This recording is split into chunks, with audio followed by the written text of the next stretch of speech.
Assalamualaikum warahmatullahi wabarakatuh. Halo teman-teman, saya Poppy Agustin, NIM L1A11987. Saya dari kelas R002 atau kelas B, mahasiswa Fakultas Pertanian, Prodi Kehutanan, Universitas Jambi Angkatan 2019. Nah, di video ini saya akan menjelaskan mengenai tentang teknik budidaya jati atau Tectona grandis.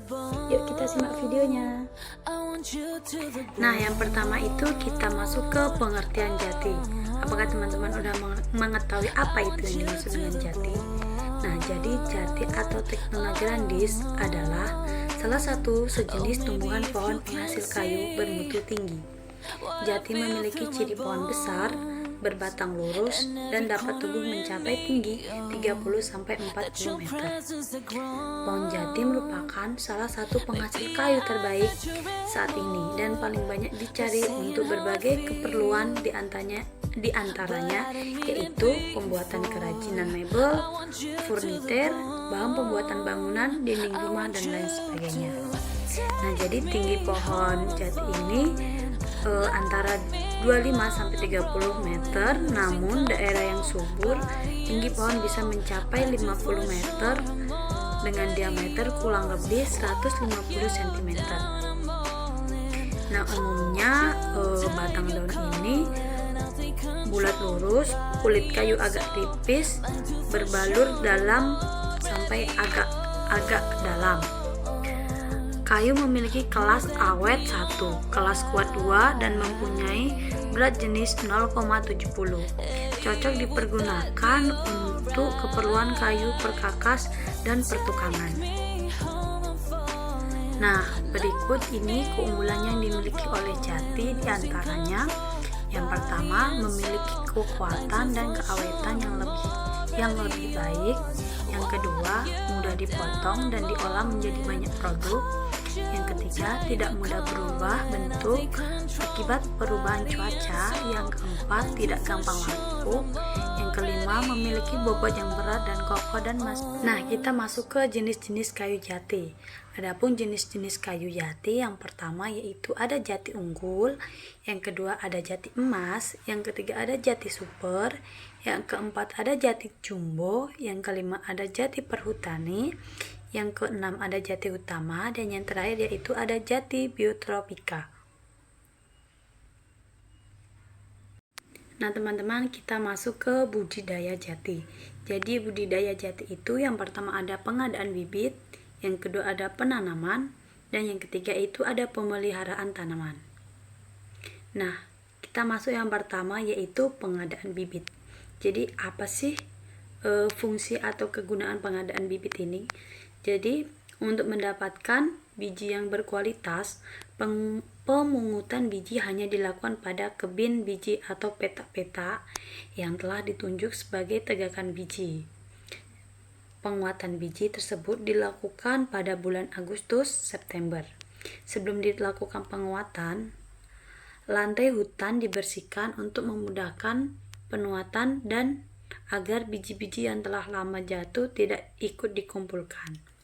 Biji yang baik adalah diseleksi berukuran minimal 14 mm, berwarna coklat, tidak rusak karena gangguan hama, dan cukup kering. Yang ditanam sebaiknya dikumpulkan pada tahun berjalan jumlah biji yang dibutuhkan untuk setiap hektar.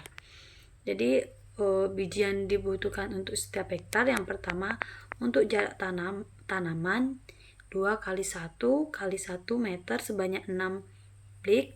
Yang kedua untuk jarak tanam 2,5 x 1,1 meter sebanyak 5 blik, dan untuk jarak tanaman 3x1 meter sebanyak 4 blik.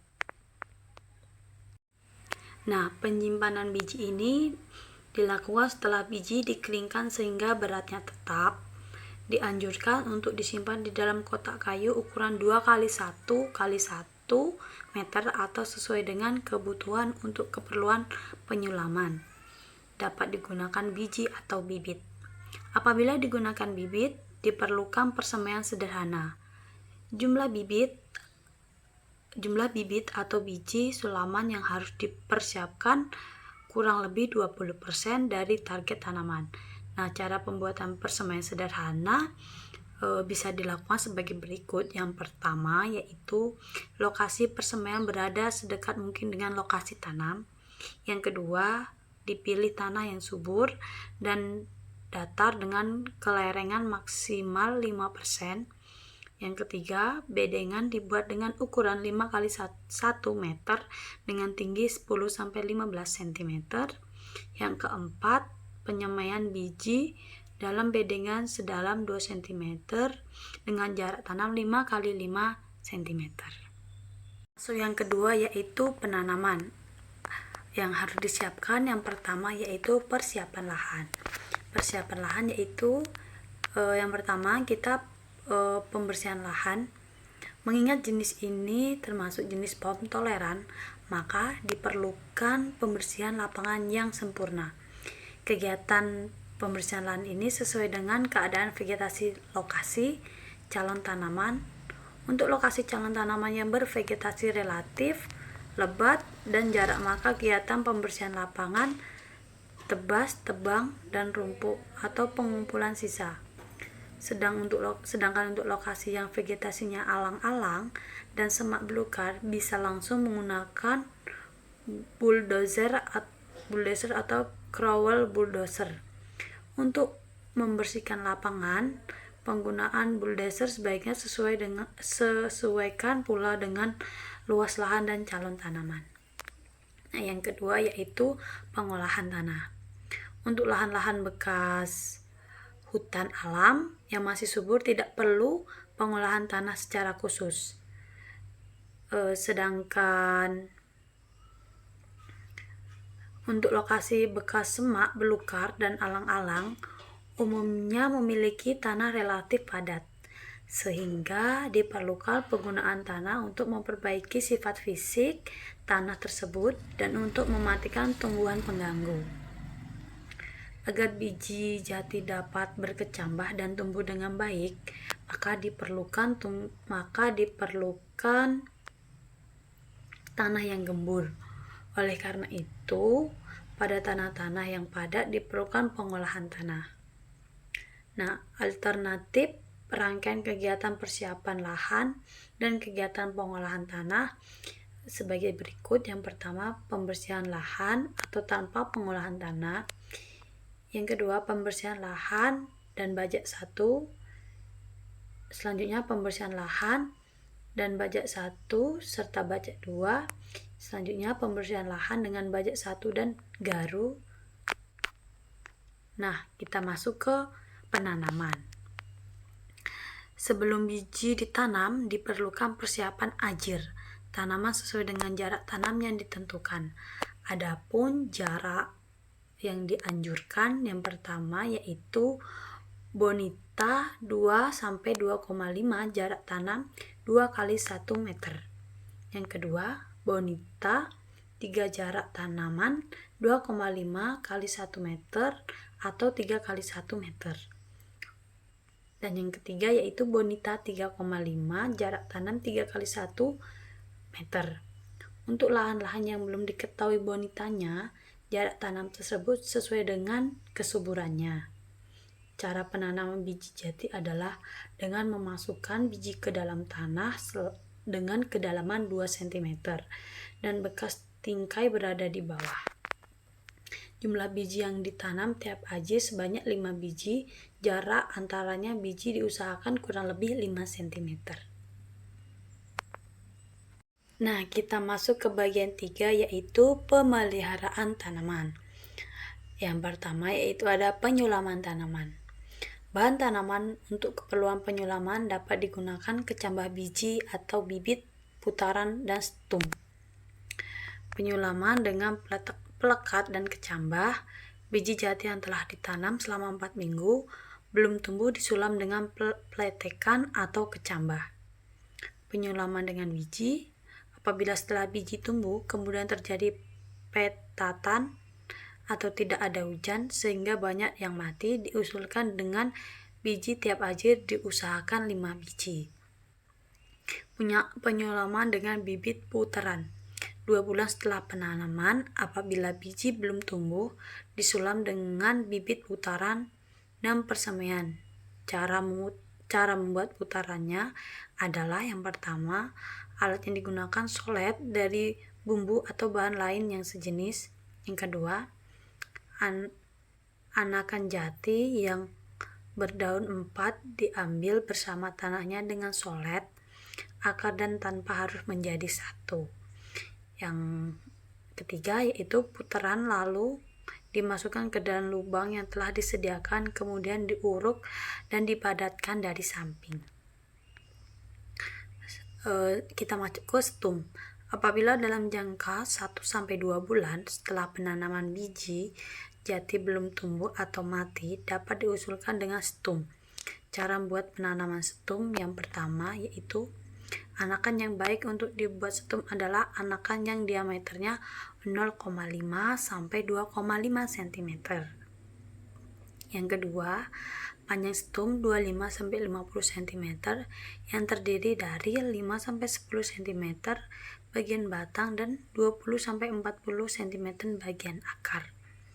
Stum ditanam pada lubang yang telah disediakan sampai dengan leher akar. Bagian yang ditanam ditempelkan pada tanah yang keras, bukan tanah urukan. Kemudian ditimbun sedikit demi sedikit sambil dipadatkan. Kita masuk ke penyiangan.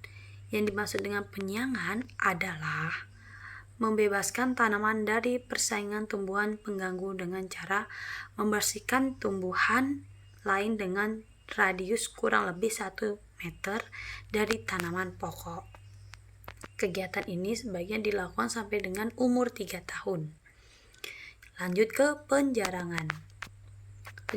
Penjarangan pertama tergantung pada keadaan bonita tanahnya, berkisar antara umur 3 sampai 5 tahun. 3 sampai 5 tahun sampai umur 30 tahun. Periode selanjutnya penjarangan dilakukan setiap 10 tahun. Lanjut ke yang terakhir yaitu hama dan penyakit. Beberapa penyakit yang biasanya menyerang anakan jati adalah penyakit-penyakit lanas yang disebabkan oleh bakterium atau Pseudomonas Solanacarium Smith.